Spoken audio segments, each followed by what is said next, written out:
everyone. I'm Aarti, and this is Ajay, and Hi. we're from Pyramid Technologies, India. And we're here to present to you the Statue of Unity, the tallest statue in the world. Um, for those of you who don't know us, Ajay, you could. We are a system integration company from India, and we started a company in 2002, and we started a company with doing building management projects, and somewhere in 2010, we started doing AV projects. And just to let you know, this is our first mapping project, which was concluded last year, and we completed this project in October 2018. Yeah, so yeah. If, yeah, next slide. Yes, So, this yeah. is us, and yeah, we're very proud of this project. As you may or may not know, the Statue of Unity is the tallest statue in the world. It is dedicated to the Iron Man of India. Yes, we have an Iron Man too, Yeah. Sardar Patel, and he basically was a freedom fighter. He was an activist. He was the Home Minister of the first Home Minister of independent India. But what he did for the country, which nobody knew and actually nobody knows, is that he brought together the 565 princely states, without which India would have not been What it is this one today. country today. It would have probably been segments of little dots all over. So yes, so finally this statue was, the idea was presented by our Prime Minister, who wanted to give this tribute to this legend. And yes, so this is just telling you about the statue. So if you draw a comparison, Christ the Redeemer is at 38 meters. Then we have the Motherland Calls at 85. The Statue of Liberty is at 93 meters, sorry. You have to go. Yeah. Yes, Japan has its own statue at 120 meters. We have the Spring Temple Buddha at 153. And coming to the Statue of Unity, it's a colossal size of 183 meters. Why India built the statue? A lot of reasons. But one of the main reasons was that this statue brought to India, apart from the fact that it actually got the country global recognition for building the tallest statue in the world, and a lot of criticism too, but it's actually a very, very, how would we put it? It's actually something that has promoted the entire region. It was a tribal region, okay, and there was absolutely no connectivity to this region. It's in a small town called Kevadia in Gujarat, and after the construction of the statue, we've actually had a huge influx of tourism. We have a dam. We have there is a bird sanctuary which is just next to the statue, and it's basically brought about a lot of development in the area. So for those of you who may not know, the state is actually having about 25,000 visitors a day. Of course, not every day, but on peak days, and just to visit the statue right now. So even the concept of the statue was actually very unique, because there was a campaign that was actually spearheaded by our Prime Minister, which was actually bringing together the farming tools of the farmers, which goes into the base of the construction of the statue. So they collected about 135 metric tons of farming equipment, which is actually in the enforcements at the base of the statue. In fact, the statue by itself is also very unique, because if you see, most of the statues have a wider base and all over the world, and that's a standard resolution for the statues because it gives stability, but this actually goes in the opposite direction. Again, this is a first time, also because not many countries are building statues right now, so we're really not sure if there is another statue which is built like that, but it is definitely built in a way that it supports the structure of the statue, so it's obviously going to sustain the earthquakes and everything else, so all that's taken care of. But coming back to the design of the statue, it's actually an inverted pyramid. About the project, I think we covered this. So it is surrounding the dam. There is a wildlife sanctuary which is around the statue. The construction of this statue was taken up by Larsen and Toubro. They are a large infrastructure company in India, the largest actually. And of course, the country had to bring in expertise from around the world. So we have a consortium which is comprising of Turner Constructions, Michael Graves is the architect, and Meinhardt. So basically all of these companies came together to design the statue in totality. So yeah, this is just probably some of the stages of the construction which would give you an idea of the statue. If you see on the left side, that's the river which is surrounding the statue. And it's infested with crocodiles, by the way. Oh, There are yeah. 300 crocodiles over there. That's the last count that we have. that was one of our challenges. Yeah. So, Yes, I can go ahead. okay, so what makes this project unique? One of the main things is the time constraint. We had a start to finish schedule of 2 months. That's from the finalization of the project. So when we say finalization of the project, we're talking ground zero. At this point, we have no electricity, no connectivity, no data, we'll probably show you that in the slides going forward. No equipment, so everything starts 2 months prior. And it's a permanent install, so obviously we had no way to do anything which was a stopgap arrangement over there. And what you look at on the slide is the surface of the statue is actually bronze, so which offered us very low gain, which obviously everyone knows it's not projection friendly. So to get the desired brightness was always a challenge for us. Yeah. And, another problem was the towers. Like we said, the river around the statue is infested with crocodiles. So we couldn't construct the towers, which was challenge number one, because then what we had to do is we had to move behind. So we moved further, and we went 620 meters behind and built the enclosure. And obviously, I mean, it's not recommended to build any towers to map something which is so tall in the middle of a water body, because considering there is a retaining dam which is not very far away, when they release the water, obviously there would be minor movement on the towers, and that would obviously project south or north, I don't know where. Yeah. So distance to projection is 620 meters approximately. Next. So this is a small video. I mean, we are playing 2 videos just to show what the mapping is actually over there.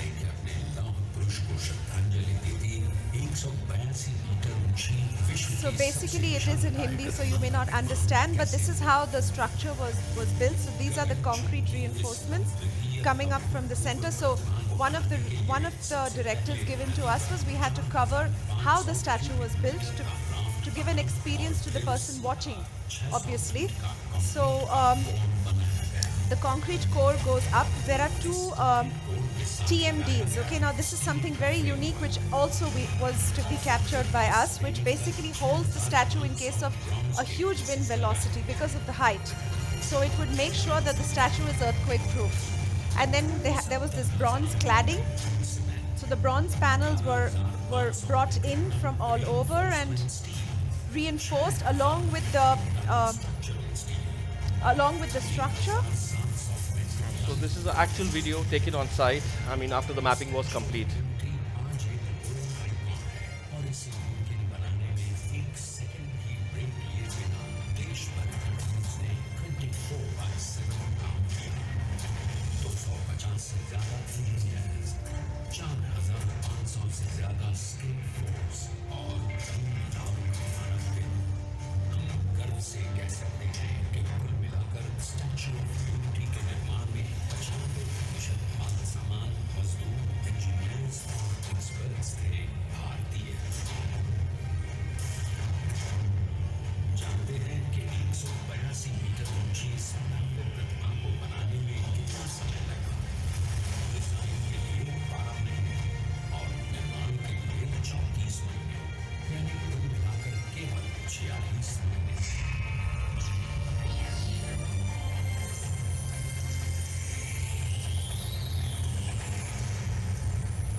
So this is actually showing how the statue will age 100 years from now, because none of us would actually be here to see the statue 100 years from now. So this was another concept that was put forth by the design company who worked on the content, and yeah, so this goes up to Basically, 100 bronze years. changes color over the years. So obviously, we really don't know how the projection is going to react and how it's going to look after the next few years. You know, because in India being very close to the ocean, you see, especially the Western belt. I mean, we always have issues with metal.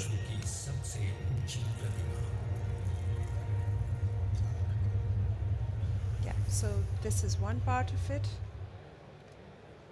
And so just to, before we play this, so we have actually done the projection along with lasers. So there is lasers by HB Laser in Germany, and the projectors are from Christie. And the idea was to bring the projectors and the lasers together into our mapping experience. So we'll first play the...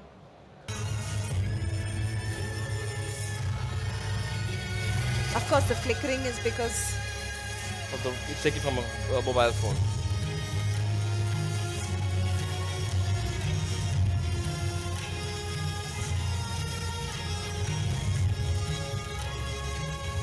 These are just a few snippets from the show to give you an idea of how the show spans out, actually.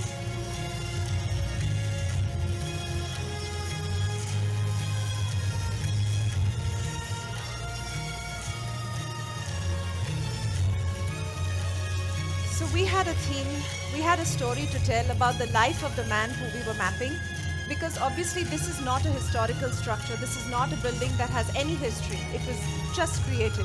But the man himself was the legend, so what we had to do is we had to go into the grassroots of his history, about all the movements, about the freedom struggle, so that's what we capture here. So the actual show is for 32 minutes, which happens every day over there, except Mondays. So it's a 32-minute content that's projected on the statue at one stretch. Yeah, so this is actually the story which depicts his entire life and what all he did for the country. Obviously, again, because this is not in English, I'm also speaking simultaneously for you to understand what this is all about.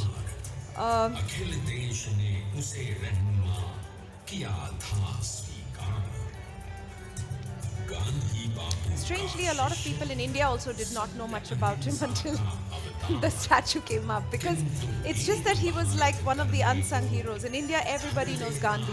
So everybody speaks about Gandhi, but very few people actually talk about this man who did so much for the country. So you see here we have the lasers and the projectors integrated, and that was what was different about the show.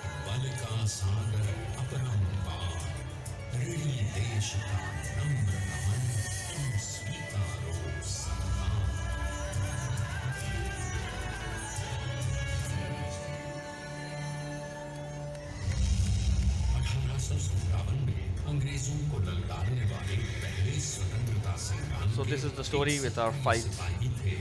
The freedom struggle. The freedom struggle, yeah. Okay, yeah, freedom struggle. Okay, I think you have to go to that. Sure. Okay. So, yeah, go ahead. So now we'll talk about the challenges we faced on site before we actually commenced works. Obviously, there were a lot of stakeholders involved. Companies like Turner Construction was the PMC, the Michael Graves, the architect. They all had reservations about any new structure being introduced towards the end of the project. So just 2 months before the project, this came up and we needed a technical room which could basically accommodate 50 projectors, 6 lasers, and a lot of cabling, including air conditioning, electricals, and all kinds of back-end services in there. So, so you look at this, the building of the enclosure was to be completed in 9 days from the day we got a flat ground zero structure on site. So obviously, I'll take you through the next slides, which will basically talk about what we did here. Yeah. So this was just 4 weeks before the show, what you see over here. And the blue box is where the projection room was to be built by us. We had no idea what we were going to do when we started. Yeah, so this is just an aerial view, and it's just a 2D rendering. And just to show you where the statue is, the top left is where the statue is, and bottom where the yellow location P6 is written is where our projection room is. So this distance is about 620 meters from the statue. So why we say P6 is because we went through 6 locations. We tried across the river bank, we weren't permitted because there's a bird sanctuary there. We couldn't go into the water because the crocodiles would eat us. we couldn't be on the bridge because we weren't allowed to block the view from the bridge. So they kept pushing us, and then we finally got this location called P6, which was right at the extreme end. So this is the 3D visualization of the enclosure, what we prepared. And this will just show you exactly how we perceive the projection room to look like when it will be fully ready. And these are the projection zones. Basically, we divided the statue into 5 projection zones. Each zone was basically catered to by using 10 projectors divided in 2 stacks. So we had redundancy at stack level and at zone level. So if a projector would fail, we would not lose any brightness in that zone. So yes, the projection mapping is done with 50 projectors of 25,000 lumens, 5 projection zones. He's already mentioned the redundancy as well. And the lux level obviously was a very big challenge considering the gain that we had, which was very, very low, and the surface is dark gray or dark brown. So that was the tone of the statue. So getting a bright image on that was always a challenge.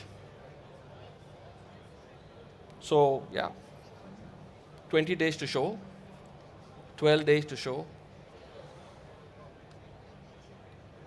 This is 10 days to show. So what you see is the bare shell, which was ready just 10 days before the show went live.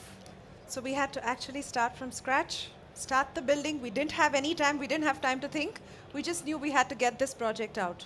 So when we told Christie we want to install projectors, they were there 7 days before the show and they void all warranty. They said there's no way you're going to get any warranty on the projectors. So this is 7 days to show. This is 3 days to show, and that's show day, yeah. And this was, we couldn't manage to complete this just on time, the flooring, but we did it 3 days after the show was over because nobody wanted to work after the show was live. And this is what you see. That was approximately 13 days after we got the clearance to build the structure. On the left is the structure, what you see. This is the projection room. And this is what you see when you look at it from the outside when 50 projectors are firing on the statue. So this is how the projection room looks like. So a little bit about the technical. I mean, it's not too detailed, but yeah. I mean, our preferred choice for this project was always Christie, but it was just that we wanted to zero down on the model that we use from Christie. And just to let you know, I mean, Christie is the leading provider for projectors in India, and 98% of the market share in our country is with Christie, and India is probably one country, I mean, we are spending a lot of money on permanent installations. I don't know why, but we are, yeah. So the Crimson series were the preferred choice for outstanding image quality, and obviously, I mean, very low maintenance. And obviously the laser projectors with a lamp life of 20,000 hours. Yeah, coming to the lasers, again, this was again a very, very big challenge for us because since we are projecting from a distance of 620 meters, I mean, and to get a very tight beam divergence on the statue was going to be extremely, extremely challenging. So there were a lot of modifications that were required onto the laser systems, which were carried out to get a tight beam on the statue so that it would look sharp and not. So they were customized by HP Laser. They were extremely, I think Lutz would be in a better position to probably tell you about the lasers. Yeah, so he can probably take a few minutes and this is not planned, by the way, so we can again. I don't have a microphone. Yeah, you can use the handle over there. Oh, okay.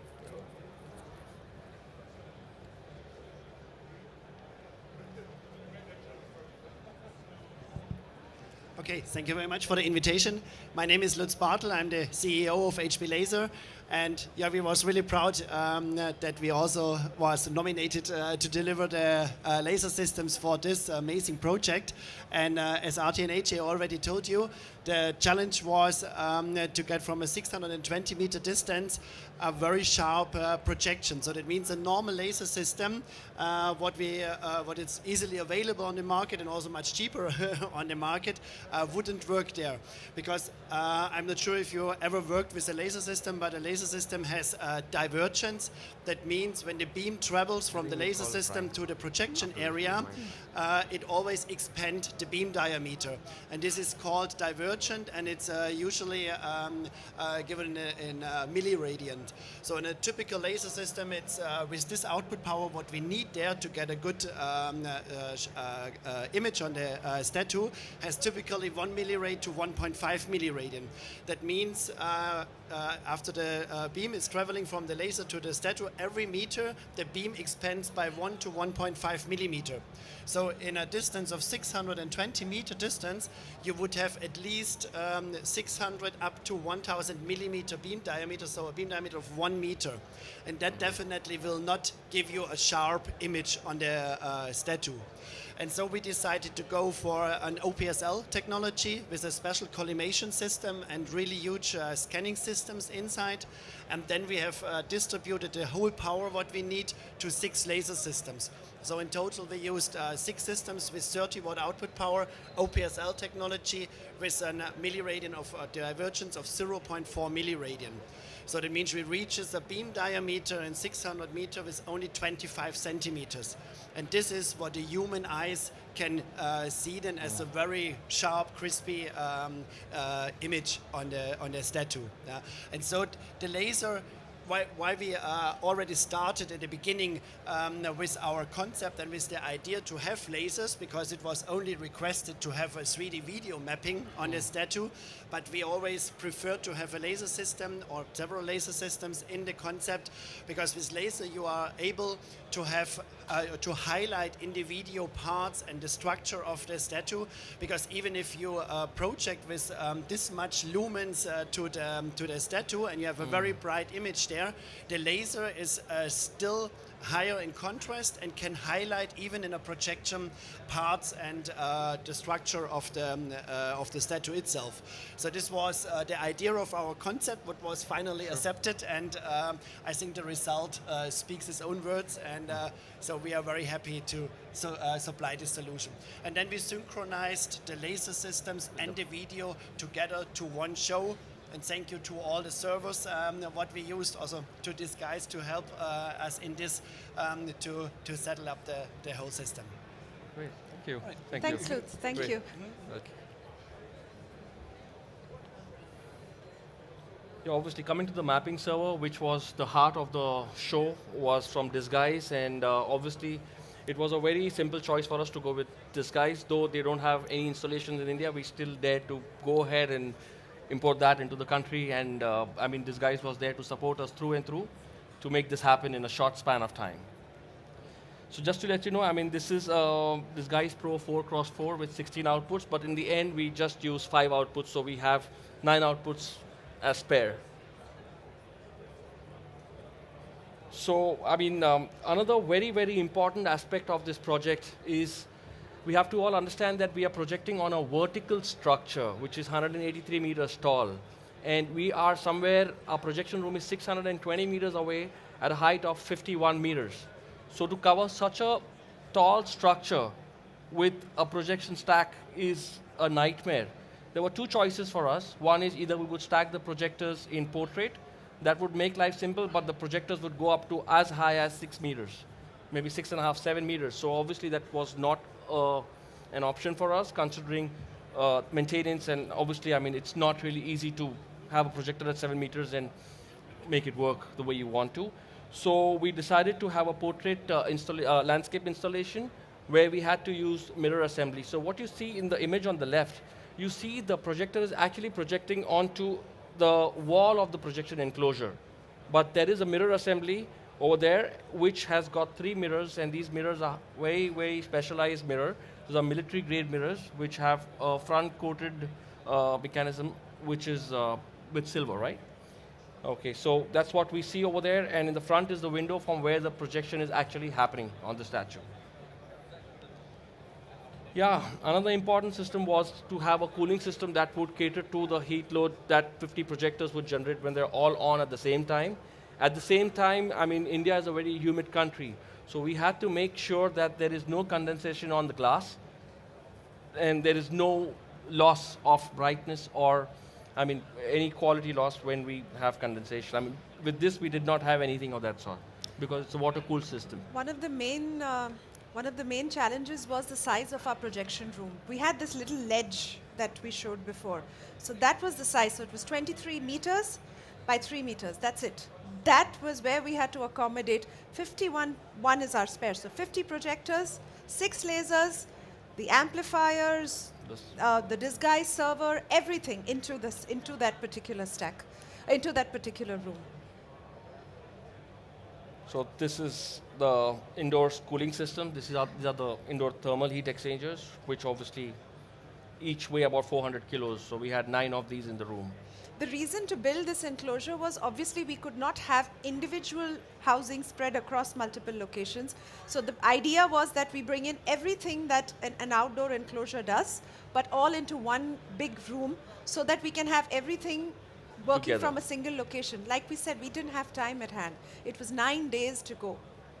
So on the right, you see the finished enclosure, which is obviously with AR glass in the front, and the strips that you see, those are the 5 projectors on every window. So that's where the projection actually happens from. And right on top over there, those are the lasers. So obviously you can see 3 lasers over there, and we have 2 such windows. Yeah. I mean, to end the presentation, we have a small video about No, I think first we have to. making of video.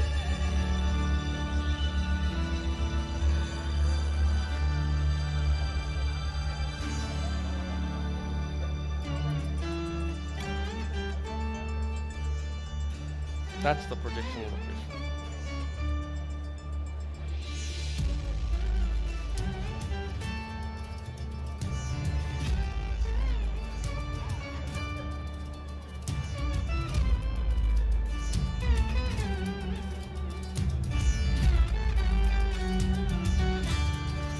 This is how we took the equipment down because there was no access path to go downstairs. Yeah. So everything was lowered down with a crane. There were no stairs, no access path. We just had to walk through scaffolding. This is the whole team installing. This is the Christie team. We had 15 people from Christie at site working with us for the Day and install. night, yeah. Day and night. That was crazy. This is how the design was done. This is done by a company in India who specialize in this installation. They're called Nonsense. Not nonsense, Nonsense. Yeah.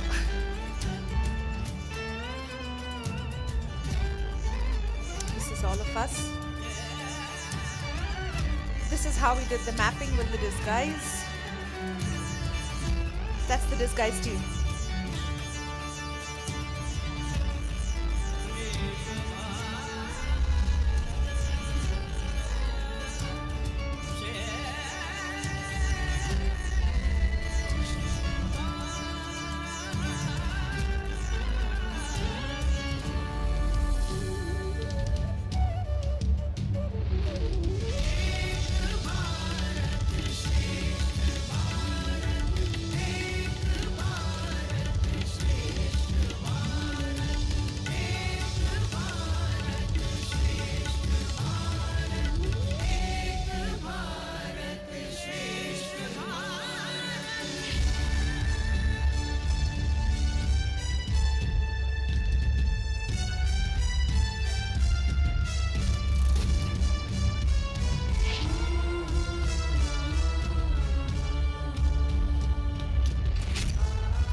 So that's all it, we yeah. have on the project, and thank you. Thank you. Thank you.